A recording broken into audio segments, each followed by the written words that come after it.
Hi friends, welcome to my channel Sairam competitive exams. ఇంకా channel ఎవరైనా subscribe చేసుకోతే subscribe చేసుకోండి, like చేయండి, షేర్ చేయండి.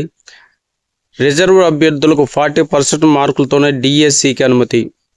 ఎస్సీ, ఎస్టీ, బీసీ, దివ్యాంగ అభ్యర్థులకు డిగ్రీలో 40% మార్కులతో మెగా డిఎస్సికి దరఖాస్తు చేసుకునే అవకాశం కల్పించేందుకు ప్రభుత్వం కసరత్తు చేస్తుంది.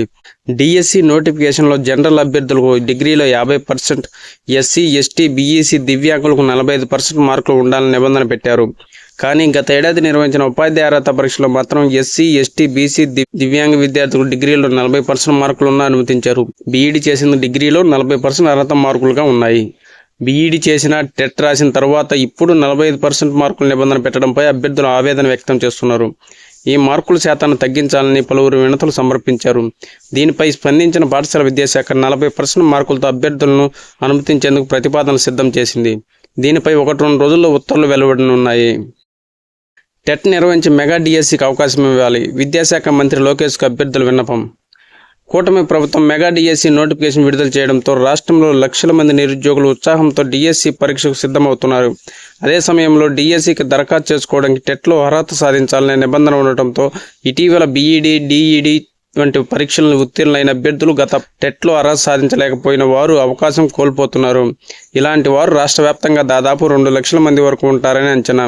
వాస్తవానికి ప్రభుత్వం ఏటా 2 సార్లు టెట్ నిర్వహిస్తుంది. ఈ క్రమంలో గత అక్టోబర్లో మొదటి విడత నిర్వహించి మళ్ళీ ఈ ఏడాది మార్చి, ఏప్రిల్లో రెండోసారి నిర్వహించాల్సి ఉన్న సర్కార్ డిఎస్సి నోటిఫికేషన్ ఇచ్చింది. దాంతో కొంతమంది అభ్యర్థులు అవకాశం కోల్పోతున్నారు. నిజానికి ఒక అభ్యర్థి ఎన్నిసార్లు టెట్ రాయొచ్చు.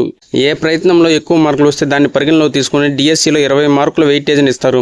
ఇలా చూస్తే ఇప్పటికే టెట్ అర్హత సాధించిన విద్యార్థులు కూడా అత్యధిక మార్కుల కోసం మళ్ళీ టెట్ రాస్తారు. ఇప్పుడు వారికి కూడా అవకాశం లేకపోయింది.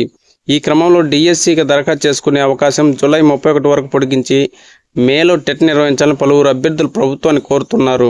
ఈ మేరకు విద్యాశాఖ మంత్రి మెయిలు, సామాజిక మాధ్యమాల ద్వారా వినతులు పంపుతున్నారు. మరోవైపు ఎక్కువ మంది పోటీ పరీక్షలు హాజరైతే మెరిట్ అభ్యర్థులకు ఎంపిక చేసుకునే అవకాశం ప్రభుత్వానికి ఉంటుందని, అది విద్యా వ్యవస్థకు మేలు చేస్తుందని ఉపాధ్యాయ సంఘాల ప్రతినిధులు పేర్కొంటున్నారు. సమగ్ర శిక్షలో పనిచేసేందుకు దరఖాస్తుల ఆహ్వానం.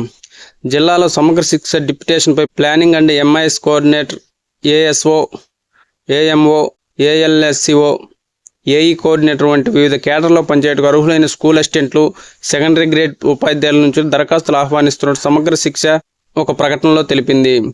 50 సంవత్సరాలలోపు వారు అర్హులని ఈ నెల 27 నుంచి మే 3వ తేదీ వరకు ఎస్ఎస్ఏ కార్యాలయంలో దరఖాస్తుతో పాటు మార్కుల జాబితా, అనుభవం, ఇతర ధ్రువపత్రాలు అందజేయాలని తెలిపారు. కేజీబీవీలో ప్రత్యేక శిక్షణ. కస్తూర్బా విద్యాలయంలో 100% ఉత్తీర్ణత కోసం 10వ తరగతి, ఇంటర్మీడియట్ పరీక్షలు ఫెయిల్ అయిన వారికి ప్రత్యేక శిక్షణ ఇస్తున్నట్టు సర్వశిక్ష అభియాన్ ఏపీసీ తెలిపారు. కనిగిరిలోని కేజీబీవీ శిక్షణ కేంద్రాన్ని శనివారం పరిశీలించారు. జిల్లాలో 12 కేజీబీవీలో 10th, ఇంటర్ ఫెయిల్ అయిన విద్యార్థులు 170 మంది ఉన్నారని, వారందరికీ కలిగిరిలోని కేజీబీవీలో సప్లిమెంటరీ పరీక్షలు జరిగే వరకు శిక్షణ ఇస్తామన్నారు.